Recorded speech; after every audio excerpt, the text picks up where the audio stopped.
अस्सलाम वालेकुम। उम्मीद है आप सब खैरियत से होंगे। तो आज के जो मेरे वीडियो का मकसद है में आने का या उसका जो टॉपिक है वो हमारे पास है कि एनएमडी कैट 2022 की प्रिपरेशन कैसे की जाए। और जो कि मैंने खुद भी लास्ट टाइम एनएमडी कैट 2021 में अपीयर हुआ एज अ फ्रेशर, और मैंने एमडी कैट में 182 आउट ऑफ 210 स्कोर किया है और मेरे एफएससी में 1094 मार्क्स थे। तो एवरेज एमडी कैट मेरा 92.44 था। और इस टाइम मैं एमबीबीएस फर्स्ट ईयर का स्टूडेंट हूँ इन नेशनल मेडिकल कॉलेज। तो बेसिकली जो मैंने ये वीडियो बनानी है, इसमें मैंने वीडियो को तकरीबन 3 कैटेगरीज में डिवाइड किया।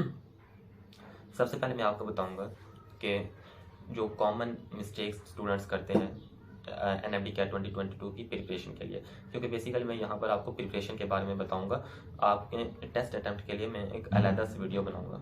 आपने बेसिकली प्रिपरेशन ही तो करनी है जो कि आपको ये यकीन दिलाएगी या आपको ये अचीवमेंट की तरफ लेकर जाएगी कि आप एनएमडी कैट 2022 क्लियर करें। तो बेसिकली अगर कॉमन मिस्टेक्स की बात करें तो जो सबसे बड़ी कॉमन मिस्टेक हमारे अंदर पाई जाती है एमडी कैट 2022 या एंट्री टेस्ट को अटेम्प्ट करने में, वो हमारे पास है कि स्टूडेंट्स अपने कंसेप्ट्स एफएससी में क्लियर नहीं करते। और अगर एफएससी में आपके कंसेप्ट्स क्लियर नहीं होंगे तो ये बात तो लाजमी तय है कि आप एमडी कैट क्लियर नहीं कर सकते, चाहे आप जो मर्जी कर लें। आपको एफएससी से ही अपने तमाम के तमाम टॉपिक्स के कंसेप्ट क्लियर होने चाहिए। अगर आपके कंसेप्ट क्लियर हैं तो आप 50% एमडी कैट में सक्सेसफुल हैं। कोई भी आपको 50% मार्क्स से या 65% मार्क्स से नीचे फेल नहीं कर सकता। आप पास एटलीस्ट लाजमी उस वक्त तक हैं बगैर प्रिपरेशन के, अगर आपके एफएससी के फर्स्ट और सेकेंड दोनों की कंसेप्ट क्लियर है। अच्छा, ये मिस्टेक हमारी रिमूव हो गई। नेक्स्ट मिस्टेक की तरफ हम आए तो बेसिकली स्टूडेंट्स ये करते हैं कि वो लास्ट टाइम इस तरह हुआ था कि बहुत से स्टूडेंट्स ने पीएमसी के सिलेबस पर इन्हिसार किया। अब बहुत सी ऐसी बातें थी जो कि पीएमसी ने आउट ऑफ सिलेबस थी, और बहुत सी ऐसी बातें थी जो किताबों के अंदर लिखी ही नहीं हुई थी। ठीक है, तो वो तो एक अलग इशू है कि वो किताबों के अंदर लिखा हुआ है या नहीं लिखा हुआ। हाँ, जो चीज़ किताब के अंदर लिखी हुई है कम से कम वो क्वेश्चन तो आप लाजमी सही करें ना। तो इसके लिए अब क्या इशू है, हम लोग क्या करते हैं कि जो पीएमसी या जो पीएमडीसी आ रहा है, इस जो भी सिलेबस देता है हम इसी पर इन्हिसार कर लेते हैं। हालांकि आपने इस पर रिलाई नहीं करना, आपने इस पर बिल्कुल भी डिपेंडेंट नहीं होना। आपने क्या करना है, जो उन्होंने सिलेबस आपको दिया गया है एनएमडी कैट 2022 के लिए, आपने इसे कंप्लीटली कन्फर्मली अच्छी तरह तैयार करना है। उसके अंदर किसी भी किस्म का कोई एरर या कोई भी मिस्टेक नहीं होनी चाहिए। हाँ, आपने वो तैयार कर लिया, इसके बाद आप मज़ीद टॉपिक्स भी लाजमी देखें जो कि एक्स्ट्रा या आपके पास सिलेबस में नहीं शामिल लेकिन आपकी बुक के अंदर दिए गए हैं, तो आप उन्हें लाजमी देखें। क्योंकि लास्ट टाइम मेरे साथ भी इस तरह हुआ कि हमारे पास, मुझे अच्छी तरह याद है कि केमिस्ट्री में चैप्टर नंबर 14 सेकेंड ईयर का, उसमें से उन्होंने सिर्फ चंद एक या दो टॉपिक्स थे जो उन्होंने कहे थे कि आप ये तैयार करने हैं, लेकिन उन्होंने पूरे चैप्टर में से सवाल उठाए हुए थे। और इस तरह मेरे 7 से 8 MCQs थे जो कि केमिस्ट्री में गलत हो गए थे। इसी वजह से मतलब मुझे आते ही नहीं थे। वो अलग बात है कि मैंने उसके में फिर थोड़ी लॉजिक वगैरह इस्तेमाल की। तो ये चीज़, ये एरर भी आपका ख़त्म हो जाना चाहिए। इसके बाद कुछ बच्चे ऐसा करते हैं कि वो ना एफएससी वाले मेथड को ये अडॉप्ट करते हैं इसमें एमडी कैट में स्टडी के लिए।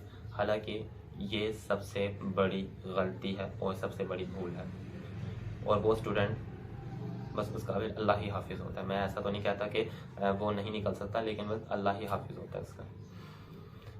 तो इस मिस्टेक को भी आपने ख़त्म करना है, क्योंकि मैंने आपको बता दिया आपने एफएससी की तरह बिल्कुल भी एमडी कैट में नहीं पढ़ना। वो मैं आपको इसी वीडियो में एक्सप्लेन कर दूंगा आखिर में, या नेक्स्ट वीडियो बना दूंगा आपको, ये तो डिपेंड करता है कि वीडियो की लेंथ कितनी होगी। तो उसके अंदर मैं एक्सप्लेन कर दूंगा कि आपने एमडी कैट में स्टडी कैसे करना है। ये एरर भी हम इंशाल्लाह करेक्ट कर लेंगे। अब जो हम लोग नेक्स्ट टॉपिक की तरफ, ये तो थे ना कॉमन एरर्स थे।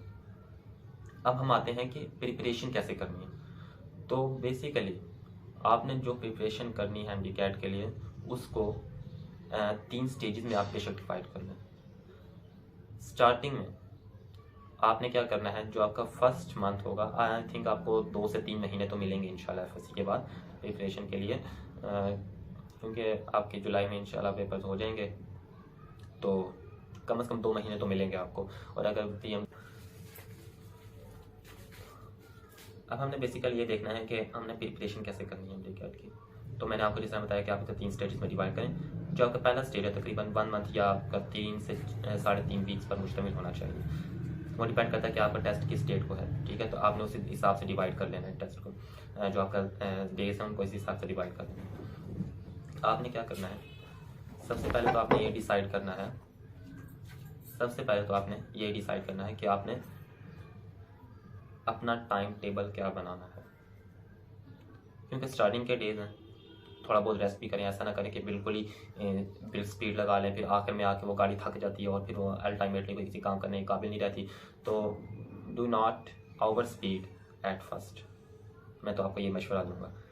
शुरू में ओवर स्पीड करने का कोई फ़ायदा नहीं है, शुरू में अपनी स्पीड मॉडरेट रखें बस, ठीक है। लेकिन आपकी जो नज़र है, जो आपकी मंजिल है, वो सिर्फ एक ही पॉइंट होना चाहिए, वो एमडीकैट क्लियर करना, ठीक है। तो आपने अपना टाइम टेबल शेड्यूल कर लिया, देख लें।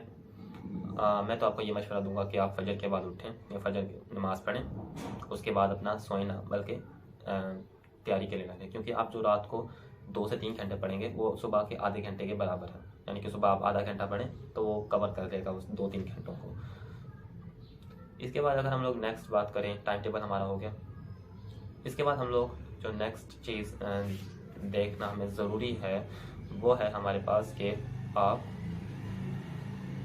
के पास जो टाइम टेबल आपने जो शेड्यूल कर लिया, इसके बाद आपने अपना जो स्टडी मटेरियल है उससे प्रिपेयर करना है। क्योंकि लास्ट में आपके पास टाइम बिल्कुल भी नहीं होता। आपने कम से कम फर्स्ट ईयर भी पढ़नी है, सेकेंड ईयर भी पढ़नी है, प्लस आपने कुछ एक्स्ट्रा बातें भी पढ़नी है, और फिर उनकी डिटेल है, और फिर उनकी कंसेप्ट, ये तमाम बातें आखिर में आप आखिर में रिवाइज नहीं कर सकते। ये मेरी बात ध्यान में रखें। तो आपने क्या करना है कि जो भी चीज़ आप पढ़ रहे हैं, एक तो उसके प्रॉपर नोट्स बना लें, ठीक है। या अगर आपको नोट्स बनाने की आदत नहीं है तो कम से कम एटलीस्ट आप ये करें कि उसका कंसेप्ट अच्छी तरह से डेवलप कर लें। कंसेप्ट आप आखिरी दिनों में नहीं बना सकते, कंसेप्ट जो आपको पढ़ाया जा रहा है साथ साथ कवर करें, तभी आपका जो एमडीकैट 2020 जो है वो क्लियर हो पाएगा। तो आपने साथ साथ कंसेप्ट क्लियर करने हैं, यानी कि आपने सबसे पहले तो अपना एक टाइम टेबल बना लिया, उसके बाद आपने नोट्स बनाने की कोशिश करनी है, और तीसरी चीज़ आपने अपने कंसेप्ट अच्छी तरह बनाने हैं। जब तक आपके कंसेप्ट अच्छी तरह नहीं बने होंगे तो आप एमडीकैट 2022 क्लियर करना आपके लिए तकरीबन नामुमकिन होगा, ठीक है। तो और यही स्टूडेंट गलती करते हैं, वो कहते हैं कि हम थोड़ा सा आगे जाके पढ़ लेंगे, अभी तो 3 महीने पढ़े, हम 2 महीनों में पढ़ लेंगे। तो 2 महीनों में फिर उस तरह के कंसेप्ट नहीं बनते। जब आपके पास 3 मंथ्स का टाइम है तो आप मैक्सिमम टाइम, मैक्सिमम एफर्ट लगाएं। क्योंकि एमडीकैट में मैं आपको डिप्रेस तो नहीं करना चाहता, लेकिन बहुत टफ कंपटीशन हो गया। लास्ट टाइम 2 लाख बच्चों ने अप्लाई किया, जिसमें से सिर्फ 3000 बच्चे आगे आए। अब वो जो 1 लाख जो आपके पास 97,000 बच्चे थे, उनका क्या कसूर था? तो इसलिए मैं आपको कह रहा हूँ कि मैक्सिमम एफर्ट दें, जितना आपके पास टाइम है उसको यूटिलाइज करें, ठीक है। ये नहीं करना कि चलो ठीक है 1 महीना पढ़ा, पहले थोड़ा बहुत घूम भी लेते हैं, फिर अगले 2 महीने पढ़ लेंगे, ऐसा नहीं करना। फर्स्ट डे से आपने स्टार्ट कर देनी है अपनी प्रिपरेशन, ठीक है। अच्छा, ये आपने अपने नोट कंसेप्ट क्लियर कर लिए। कंसेप्ट क्लियर करने के बाद आपने फिर उन कंसेप्ट के जो एमसीक्यूज हैं वो साथ साथ प्रैक्टिस करते जाने हैं, ठीक है। ये मैं आपको जो हम बनाएंगे ना video study how to study in MDCAT, तो उसके मैं आपको तमाम क्लियर कर दूंगा कि आपने एमडीकैट में स्टडी कैसे करना है, ठीक है। ये तो मैं आपको सिर्फ अभी बता रहा हूँ कि आपने प्रिपरेशन कैसे करनी है। स्टडी और प्रिपरेशन एक अलग-अलग चीज़ है, ठीक है। तो आपने प्रिपरेशन मतलब कि आपने ओवरऑल देखना है कि मुझे इस टाइम पे क्या करना है, इस टाइम पे क्या करना है, इस टाइम पे क्या करना है। और स्टडी मतलब कि आपने स्टडी मटेरियल कहाँ कहाँ से लेना है और कौन कौन से मटेरियल को स्टडी करना है और कौन कौन सा एक्स्ट्रा मटेरियल है, ठीक है। ये दोनों चीज़ें अलग हैं। अच्छा, तो अब प्रिपरेशन हो गई हमारी। किसी हमारे जो फर्स्ट स्टेज है, यानी कि जो हमारे फर्स्ट मंथ है या आपके पास जो 3 से 4 हफ्ते हैं, उसके अंदर आपने यही मेथड अडॉप्ट करना है, ठीक है। हाँ, अगर आपको लगता है कि आप इससे बेहतर मेथड अडॉप्ट कर सकते हैं तो आप वो भी कर सकते हैं, ठीक है। लेकिन आपके पास जिन स्टूडेंट्स ने ये कर लिया है उनका एक्सपीरियंस आपको काफ़ी फ़ायदा देगा, ठीक है। ऐसा ना कहें कि ये बिल्कुल ही फाइव एक्सपीरियंस है या इससे हमें कोई एज सच आपका एडवांटेज नहीं होगा। एडवांटेज आपको होगा, ठीक है।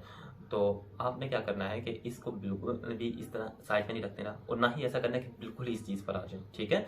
आप क्योंकि बहुत सी ऐसी बातें होंगी जो मेरे जहन से निकल गई होंगी अभी, ठीक है, तो हो मेरे जहन में वो है सही, लेकिन एट द स्पॉट वो नहीं आ रही होती जहन में, ठीक है। तो आपने क्या करना है, जो अभी आपके जहन में बेहतर लग रहा हो मेथड उसको भी अडॉप्ट करें, जो सीनियर्स का एक्सपीरियंस है उसको भी फॉलो करें, ठीक है।